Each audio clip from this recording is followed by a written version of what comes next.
Good morning everyone, কেমন আছো তোমরা সবাই? আশা করছি ভালো আছো, আমিও খুব ভালো আছি। সকাল সকাল চলে এসেছে আমাদের এদিকে বাজার। দেখো কত রকমের শাকসবজি আছে, কিন্তু সবকে স্কিপ করে মাম্মি নিয়েছে এই তিনটে টাটকা টাটকা কয়রা। এটা জানি কি করতে নিয়েছে, শুধু আমাকে খাওয়ানোর জন্য। তারপরে এই যে কটা আটো বাসন ছিল মাম্মি ধুয়ে দিল।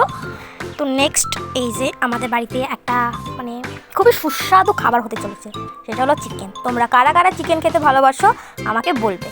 তো সাইডে করলাটা দেখে তো আমার মুড অফ হয়ে গেল যে সব ভাতে আমাকে করলা খেতে হবে। তো আমার শাস্তির সব রকম আয়োজন মাম্মি করছে, 3টে করলাই আমাকে খেতে হবে। তারপরে মাম্মি চিকেনটা রান্না করে নেবে। তো দেখো কত সুন্দর লাল লাল চিকেন করেছে। তো আমি চিকেন খেতে যতটা ভালোবাসি, চিকেনের আলু কিন্তু তার থেকে বেশি খেতে ভালোবাসি, তার জন্য ভরে ভরে আলু দিয়েছে। তো তারপরে মাম্মি আমার স্কুলের যে ড্রেস তাকে কেচে দিল, কারণ যা গরম হচ্ছে রোজ রোজ না কাচলে যা অবস্থা, সেটা তো আমরা শুধু স্টুডেন্টরাই বুঝতে পারি। তো আমার কিন্তু এখনও গরমের ছুটি পড়েনি। তো তোমাদের কাদের কাদের গরমের ছুটি পড়ে গেছে আমাকে প্লিজ জানিও। তো তারপরে আফরিন আমাদের দেখায় এই ছোট্ট ছোট্ট কিউট বেবিগুলো বেড়ালের। দেখো 3টে কত সুন্দর। তারা কিন্তু এখনো কথা বলতে পারে না, মানে ম্যাও ম্যাও বলছে কিন্তু মুখ দিয়ে কোনো আওয়াজ বার হচ্ছে না। দেখো একজন ঘুমাচ্ছে আর দুজন খেলা করছে, কত সুন্দর দেখতে লাগছে।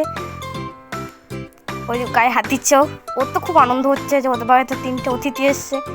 দেখো ওর আনন্দটা জাস্ট তোমরা দেখো। তো আমরা দুজন এখন বেড়াল নিয়ে খেলি। আজকের মতো টাটা, গুড বাই। আবার দেখা হচ্ছে নেক্সট মিনি ব্লগে।